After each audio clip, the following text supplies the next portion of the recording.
Welcome to the Pop Go Project podcast. I have a man this evening who I'll say this is not to be offensive, but who is a nobody. Not that I'm anybody, but a nobody, but has gone viral on social media. This man right here has gone. I don't want to say all like for the wrong reasons either, because it's funny. But this individual, if you're on social media, it may have come across your feed. In fact, that's how it came across mine. I'm actually sitting. It was Sunday evening, Easter Sunday. I'm with family at the dinner table. Like this is post dinner, and I'm just scrolling through Instagram, and I see this video. It's someone at WrestleMania 41. And the videos from the night prior. It's on Saturday night. So this is Sunday, scrolling through Instagram, and I see this video. I'm like, oh, this seems interesting. And then I see the person in the video, and it is Charlie Biscotto, who also happens to be my cousin, which makes it also crazier. So yeah, so you were at WrestleMania Saturday night, and I guess it was well, I should probably play the video so people can kind of have an idea of what we're talking about. I'm going to try and do this. It may not work. If it doesn't, this is going to be clunky, and I apologize, but play the video.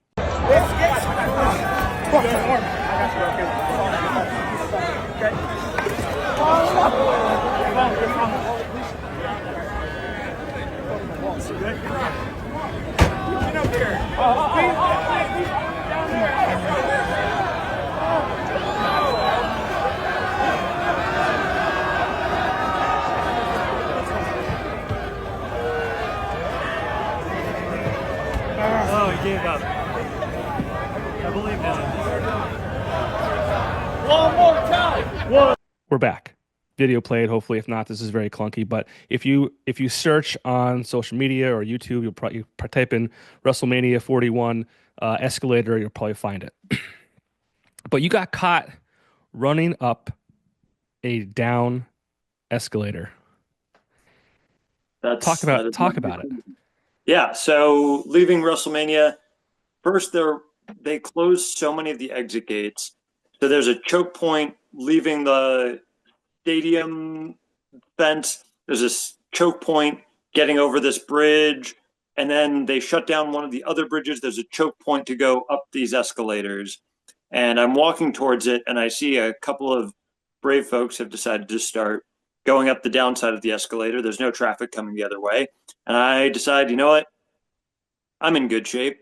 That's a fine shortcut. I'm going to hit that escalator and save myself 20, 30 minutes of waiting in line to get on the escalator the right way.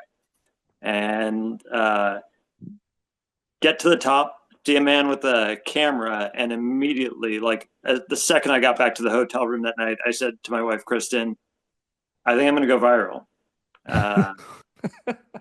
And the next morning I woke up to a text message from a college friend I hadn't spoken to in like 15 years saying, hey, is this you, man? And yeah, I was expecting that video to show up somewhere. I did not expect 50 million views and an appearance on the Pat McAfee Show. Yeah. So yeah, it's been a little more than I was initially anticipating. And now you've hit the big time. You're on the Pop Go Project podcast. I mean, this is how bigger can you get, right? Instagram, Pat McAfee, Popco Project. Well, it was so fun. Well, talk about because when we were texting earlier, you kind of alluded to the fact there was more to the story than what people saw. So people, hopefully, they saw a video in this video, but again, go find it online. You had someone impeding your progress in front of you, a man who wasn't in quite as good shape as you are, and we saw him struggling mightily. But you said that that wasn't his first attempt at getting up the down escalator. Yeah, I want to, stand up for him because I've seen some ruthless comments across social media about him, and there's a little more to the story, a little more context that I think is appropriate for understanding what exactly is happening there. So I'm at the bottom of the escalator. I hear like a crash at the top. So this big group of people ends up kind of tumbling a bit backwards. Their progress is stopped. He comes like halfway down and has to start over again, working his way back to the top.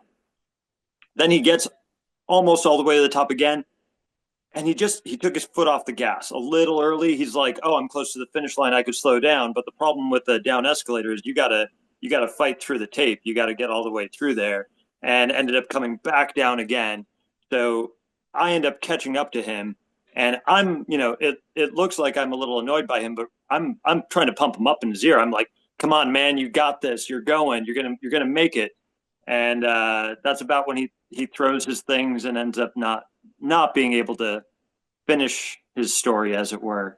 Uh, and that's when I push around him because I don't want to go back down and have to do a second round of that up the down escalator journey for myself. So, Yeah. uh, Now, how hard is it to run up a down escalator? I myself, I've never attempted that. I never actually really even thought about doing that.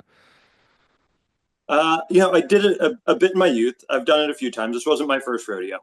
Okay, you were I've you were done training. You trained for this moment. You knew one some day this is going down up escalators, some up down escalators, just for kicks, never knowing that training would pay off. And the most important step is the first step, as with any journey, right? Because that's where you really have to find the rhythm of where the escalator steps are going to be. Um, and then it's all about just staying in rhythm. You know where they're going to be. It's almost a math problem of if I'm moving in this direction, then not because they're a little deeper than a normal step. they're a little deeper and they're moving against you. Yeah, So you're doing some mental math as you're going. It's all about finding the rhythm of the stairs.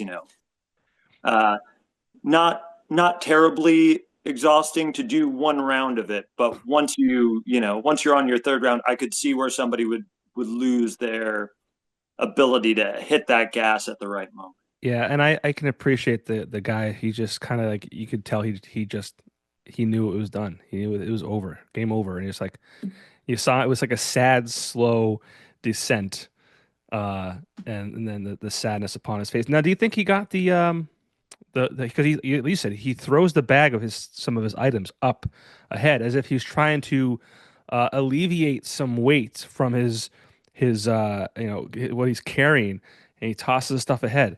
Now, do you think did you know if he got that stuff back? I don't know, but I believe he was in a group. I think he was throwing it to friends of his who Oh, were going okay. to hold on to it for him. So then they were, I assume, waiting for him at the top with those things. He wasn't just throwing it.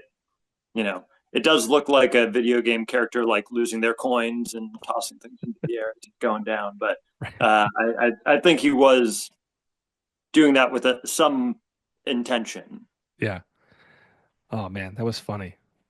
There's a guy behind you too. He also made it.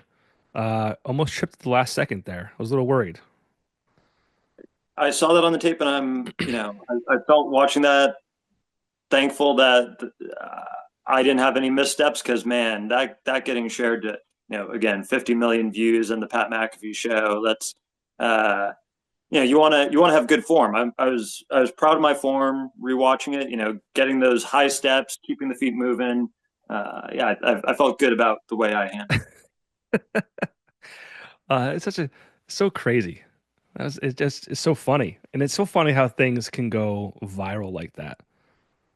And I think what really makes the video is the people at the bottom start chanting one more time.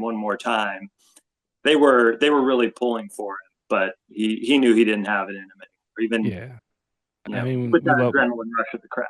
yeah we love an underdog. I was bummed when he gave up.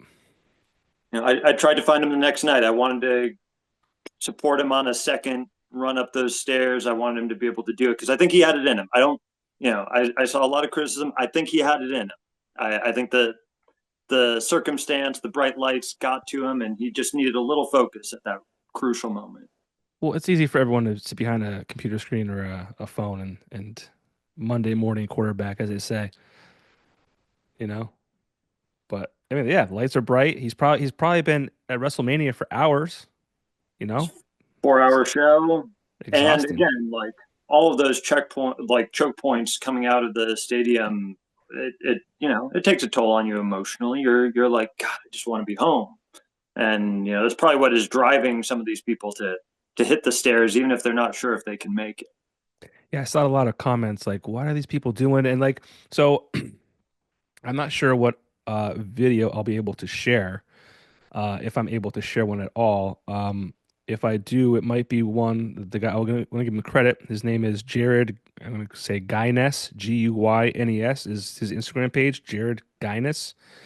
And he had a clever, I guess you can call it a caption. It really brought you in. His headline was "Fans risking their life to run uphill to escape WrestleMania." So you see that, you see people running up these stairs, you see a crowd of people behind you, and of course you're like, "What's going on at WrestleMania?" Did in the world we live in, right? I mean, were shots fired? Did someone you know drop some poison gas? You never know. So thankfully that wasn't that. It's definitely a sensational caption to the video. Uh, that's a meant to draw eyes, but also the number of comments on the video that are they really risking their lives? That's Right. engagement farming. Everybody who's arguing with the caption is getting more eyes brought Yeah. to that video. So smart marketing on his part. I'm not gonna. Yeah, I Uh, mean, even that was the text that was fixated on the screen, but even below that in his thing, it said like, "This is one of the most dangerous things I've ever seen," or something like that. I'm like, I mean, when you know the story, I mean, it's yeah, you're going up a down escalator, so I mean, you know, worse things have happened. and like, yeah, sure. If somebody falls on you, it could be a bad situation, but that's any set of staircase. Somebody could fall down on you, and Yeah, what are you going to do? yeah. So how was WrestleMania 41 in general? Had a great time. Main event left a little to be desired for me, but some great wrestling overall. Really loved the women's triple threat match that opened night two. Loved Jacob Fatu against LA Knight. That was a classic. Uh, Getting to see Dominic Mysterio win his first main roster singles title.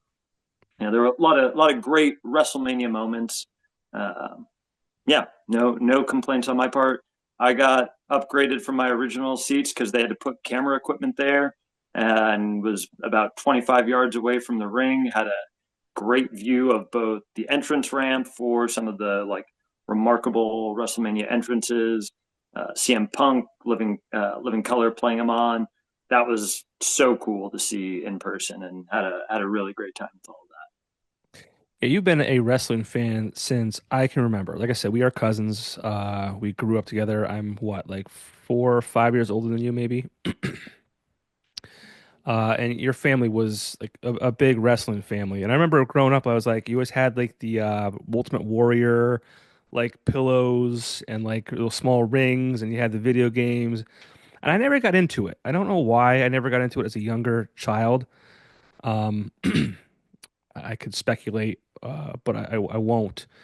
But I got into wrestling when I was in high school, like late high school, like maybe junior year, when you had The Rock and Stone Cold and things like that. And I've kind of like been interested, but I haven't really have followed it a lot. I actually had it on that night, on Sunday night in the background when people were hanging out at the table and shooting the shit and having some drinks. And it was just so funny because I saw it on my phone. I'm like, this is crazy. Like, is this happening live right now? And it turned out it was the day prior. But one of the fights I did, or matches, I should say, whatever you want to call it, one I did see was it was two women. I want to say one was is her name Olivia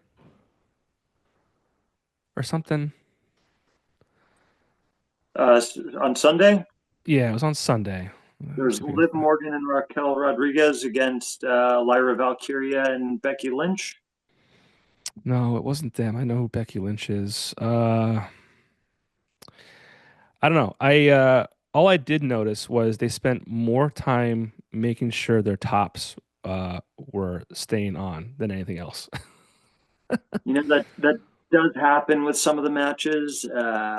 Some of the wardrobe choices can be, that becomes part of the whole commentary of what ends up, you know, what appropriate? What do people watch it for? And Well, I almost felt bad. I felt like they were just sending more attention when they hit the mat. They would like make sure that like it was Naomi. oh, Naomi Jade Cargill. Yeah, that Yeah. was that Sunday or Saturday. But yeah, that match did have a little bit of that. And, Jade's outfit was fantastic, but it did have a tight cut. So Yeah. there were some concerns about wardrobe malfunctions there. Yeah, sure. I mean I wouldn't have hated it, you know. I hope your mom's not gonna watch this. That is a thing that has always drawn people towards wrestling, and I Sure. mean has also drawn women towards watching men Of course. in their little underwear and Yeah, having a jacked good time. bodies, you know. But you've been Right. a huge fan for a long time. I mean, what keeps you kind of engaged? I stopped for a long time, and it's funny, you mentioned getting back into it, like with The Rock and Stone Cold in high school. I remember, being 4 years younger than you. That was like I was in seventh grade, sixth, seventh grade, Yeah. and it was right at the point where wrestling stopped being cool, and then all of a sudden, like 6 months later, they started cursing, drinking beer, women wearing less clothing, and it got cool again. And like I remember that moment. It was like I went from being somebody who was like almost made fun of for watching it to like everybody wanted to talk to me about it because they knew that I cared. Uh, and I feel like a lot of people who were watching at that point stopped watching in the early 2000s, and a lot of those people have just picked it up in the last year or two. The stories have gotten better and cleaner. The match quality has also improved drastically. People actually care about whether or not the matches are good in a way that I don't think they did when we were kids. Nobody cared if a Hulk Hogan match was good. It was Right. Hulk Hogan. They wanted to see Hulk Hogan. Yeah. And I think people who are watching now are more dialed into, is the match, is the physicality telling an interesting story? Are the physical feats impressive? Do you Yeah. want to watch this? Is it a one of a kind thing, or is it, a guy in George throwing punches? Well, it's funny because I think the last WrestleMania I watched was in 2013, I want to say. It was The Rock versus John Cena, I believe. Um, and I was That was telling you a that once in a lifetime I don't Rock. remember. I don't remember. I think, but I'm almost positive it was those two guys though in Yeah, 2013. So even as an adult, I try not to. But like you're right though. Like when I was watching it for the first time in 12 years, I was just watching like the like the stunts or the physicalness of the like what they were doing, and it's impressive. yeah. It's gotten a lot more impressive. And Triple H, who's running creative for WWE, he was running WWE's developmental NXT not too long ago, and NXT became its own brand of people who cared about match quality, people who wanted to watch interesting, compelling fights rather than people who cared about whether or not a big star like The Rock or John Cena or Hulk Hogan or whoever was involved.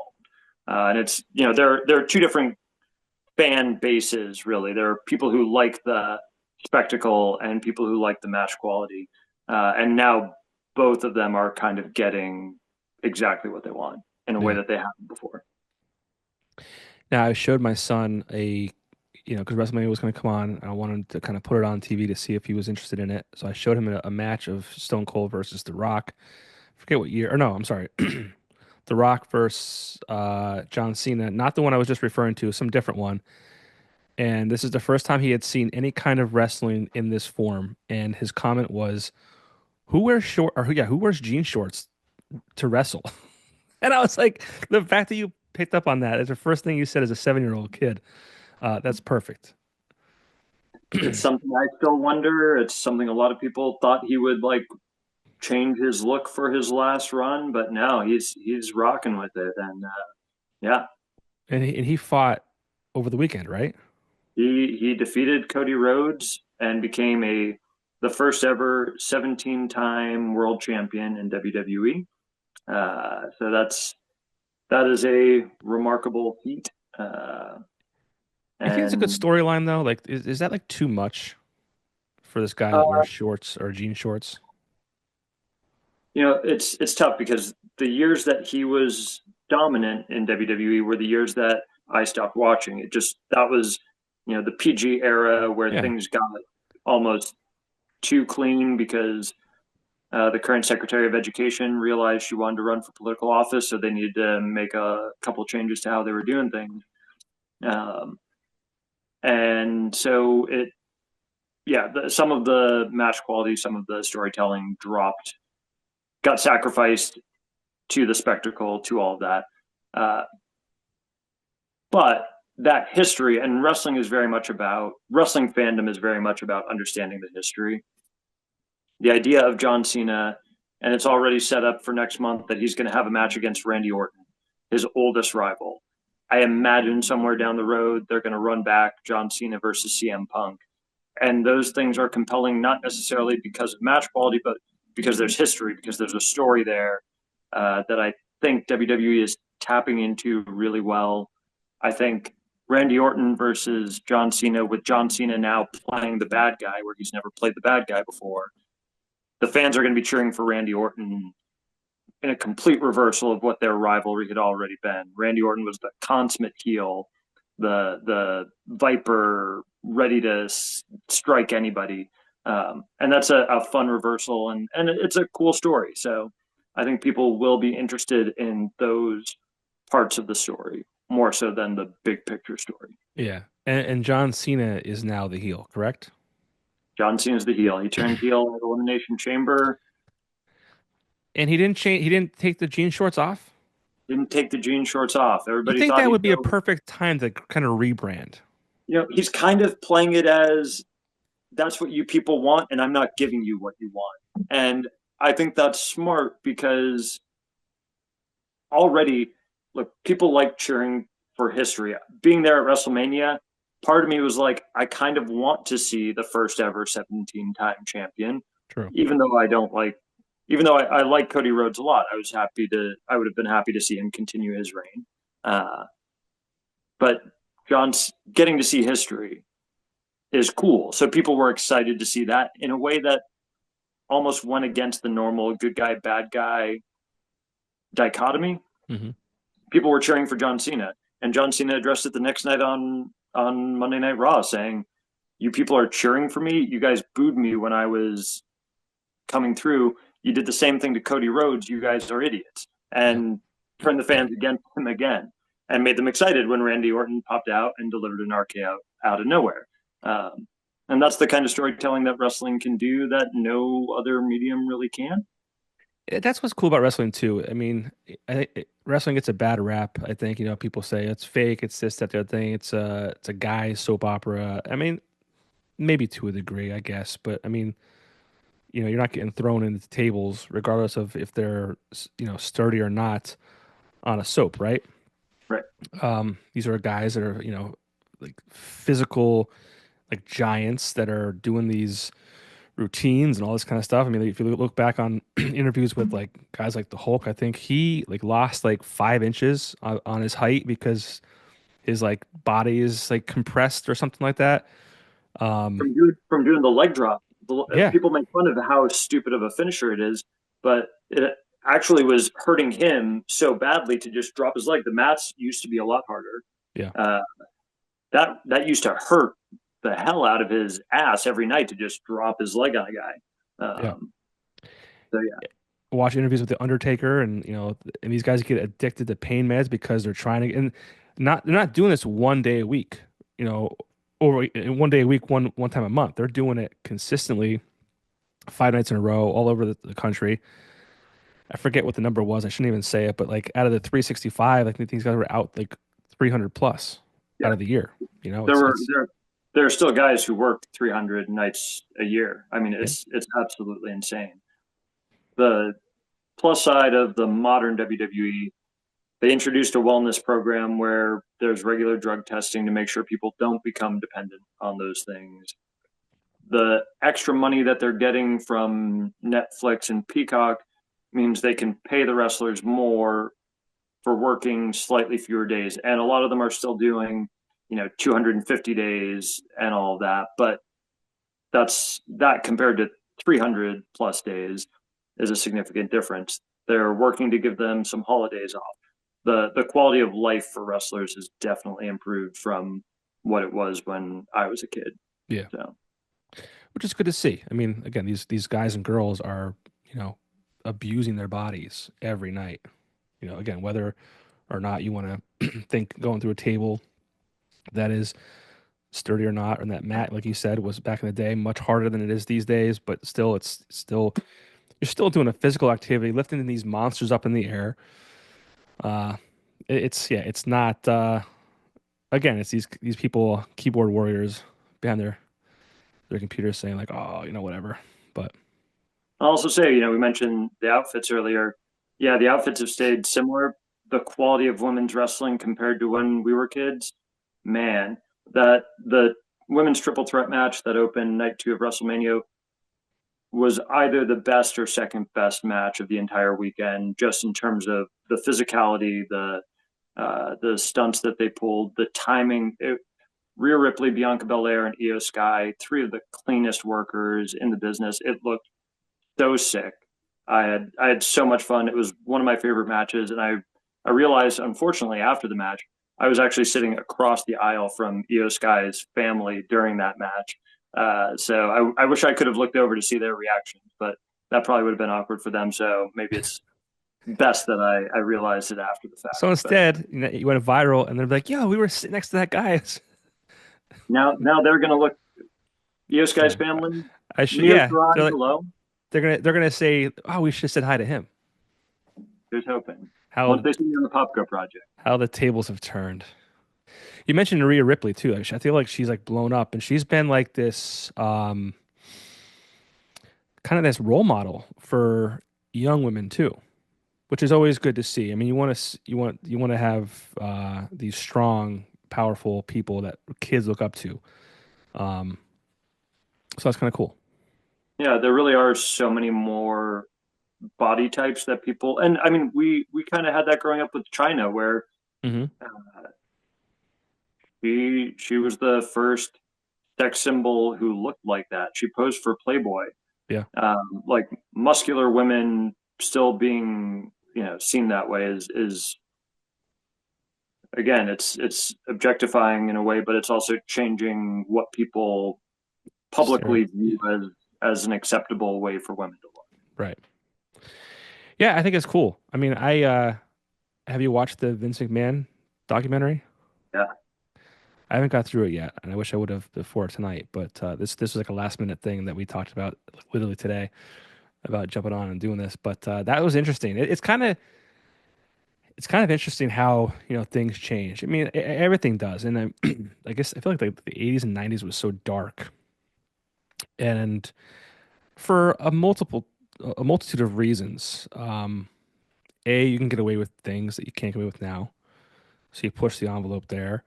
And you just want to be successful. So you like do things that like you're kind of blinded by this vision you might have. That's kind of funny to say that way because but like there's stuff you can't do today and you kind of have to adapt. But there's like some dark days I feel like back in like the late 80s and 90s.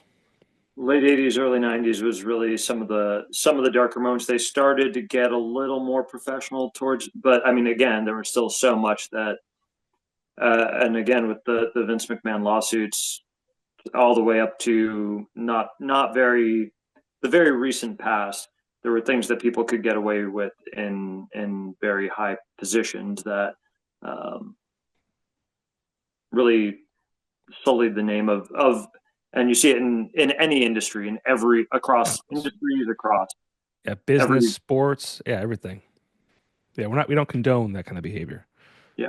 But And it's good that there's now an outlet for that to not be happening. uh, yeah, I mean it happened with People feel Nickelodeon. much better about watching the product knowing that it is harder for that to happen, Right. and People are safe and respected and all that kind of good stuff. But I mean, it happened with Nickelodeon. Think about yeah. it's terrible, terrible. That's what we grew up with. We grew up with that. Nickelodeon, Penn State, the Catholic Church, and professional wrestling. Like all of these things that Yeah, that we were kind of it's lied to about. one of those things that you realize that it's not relegated to any one type of personality. It's Right. it's what people felt they could get away with, they tried to get away with, and Yeah, I think that's like a human nature type thing too. Like, let's like some people are just like, how far can I push this, and how like this is wrong, but like in their heads they're fucked up, and they're like, I want to see how far I can go. I think the 80s and 90s just encouraged people to say let's try things, and they didn't even think of it as getting away with things. They just thought it was what they were entitled to. Right. uh, That's a good way to look at it too. Yeah. yeah, So, well, I'm glad you had a good weekend at WrestleMania 41. on Have you? that bright and cheery note about humanity. Yeah. Well, not only, so it's funny, the family I had at my house was the family who came to visit you in New York City. I'm like, because you work at a very popular restaurant in New York City, and you are, I don't even want to try saying it. I've interviewed one before. Sommelier. You said it. Okay. Yeah. So, yeah. So I'm like, yo, Charlie is is going viral on social media. I'm like, you guys, he like, you saw him at his restaurant. You're like, oh my God. So yeah, so you're not only an Instagram star now, you work at a very popular restaurant, and you're more than just a waiter or a bartender. You're very much involved with like wines and drinks and all that kind of stuff. So quickly talk about your time in New York City. Yeah. uh, I've been in New York now for 13 years, working in restaurants, waiter, som, bartender. I've done a little bit of everything. I'm now working at a place called Toodles and French. It's in Astoria. It was named USA Today's best new restaurant in the country back in January. I was working at the restaurant that Amanda visited me at the time. Oh, so you're at a different restaurant now. I moved to a new restaurant. Oh, Went jeez. from one really popular restaurant to another. Okay. Uh, it was actually the restaurant that I had my rehearsal dinner at. Was friends with the owner. They blew up after they got their USA Today write up and reached out to me about coming over to work with them. So I'm doing a little bit of everything there, a little more hands on, getting to craft cocktails for our list. So yeah, it's a fun challenge, getting a little more responsibility, a little more credit for the work I do, and that's a fun opportunity for me. Sommelier. Working as, I mean, Did I I'm a say little that bit. right? So I went from a. That's it. I Okay. went from a. But no one just like wakes up and says, I'm going to do this today. Like that's like a pretty significant process. I mean, I waited tables for about 10 years in New York before I started working as a sommelier. So I didn't and it say was it one, right. I didn't say it yeah, right. yeah, you're right there. Yeah, I didn't say it Uh, right. it's emphasis and syllables and all Okay. that. All right. But yeah, it was. I kind of slowly realized, and part of it was I don't buy expensive wine for myself because I'm not rich, and I started finding if I bought wines that people didn't know about, that was really where I could get the best bang for my buck, and then translated that skill into working as a sommelier, where I could find weird, interesting things that got people exactly what they wanted, fraction of the cost, and yeah, made them a lot happier. So, Well, well, congrats on your move. thanks. What is it called now? Toodles and In French is the name of the Toodles restaurant. and French. Sounds fancy. It's it was my the owner's and his brother's childhood nicknames. It's a 30-seat wine bar and restaurant in Queens, Astoria. Where I live, I have a 20-minute walk to work, which is amazing. And yeah, I get to have a lot of fun. If you come in, there's a very good chance I am your waiter and your sommelier, and quite possibly your bartender because it's a small spot. We do a little bit of everything there. Now, who's the most famous person you've had walk in any of the places you've worked at in New York City? I mean, I've waited on Tiffany Amber Thiessen. I've waited on Steve Carell. Dude, Tiffany Amber Waited on Thiessen. Kevin Bacon. Yeah, Tiffany Amber Thiessen, absolute sweetheart. One of the nicest people I've ever met. Dude, that was like the first girl I fell in love with as a young boy on Saved by the Bell. Her husband's a nice dude too, so I can't help Yeah, you I out mean, there. well, I'm not trying to take her from him, like mad respect, but like, you know, I ran home from school to go watch Saved by the Bell because, I mean, she was cool. And Zach was cool, and they were cool together. I'll Chris never and I forget. actually watched that episode of Saved by the Bell when we were in Las Vegas. We were just like scrolling through and we're like, oh, let's see what this is about. And it was one of the beach club episodes. Yeah, that was okay. I didn't really love that, but I watched all of them. I watched the college years. I watched they had like a wedding episode, like it was like maybe like an hour long or hour and a half long feature. I was loved Saved by the Bell, and when Zach and Kelly broke up at prom or whatever how it was, heartbreaking, goddamn heartbreaking. It's a beautiful love story that But I apologize. Go on with your famous act, Tiffany, Steve Carell, Kevin Bacon. yeah, well, good number. Uh, Cool. Recently had Lydia Bastianich at Jules and French, who's a very big restaurant person. That's more like restaurant celebrity Gotcha. than casual celebrity. But yeah, I got you. So, with your newfound fame, do you think that I mean you should probably talk to the owners of your restaurant and say, listen, like we might get an influx of people in here now to come see me, so maybe we should talk I about know some kind things of payment structure. we're gonna have to put an escalator in the restaurant just because that's what people are gonna want to see me for. So Well, we'll try to figure it out. I told you, you need to like do a still frame of that video and put that on a wall, whether it's in your house, like right now where you're sitting, put it behind you, put it in the restaurant. You can, have little postcard size things you could sign, just like you looked like a someone on a surveillance camera that just stole anything, right? They're doing like wrestling conventions and be like, "Hey, I'm one of the escalator guys." That Dude, might be. you probably could. I'm not even joking. I bet you could. I'll look into it. Dude, anyone who's a wrestling fan has seen that video. They'll know who that is. I mean, you got to keep going. I mean, like I said, you jumped on this podcast. That's going to do wonders for your career. I promise you that. And you got to keep going. We'll see what we can do. Cool.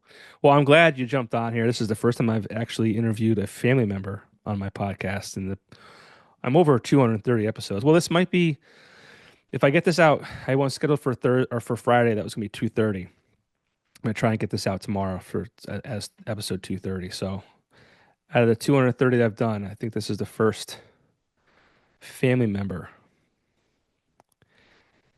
who's more, Happy to make Top Go project history. yeah, who's you're more. I've been doing this for 5 years or almost 5 years, and you go viral in one weekend. There it is. Hopefully I Secret can to ride. success. Hopefully I can Always ride that. remember the down escalator. Hopefully I can ride that wave. Happy to bring you up the down escalator with me. Yeah. Well, what is it?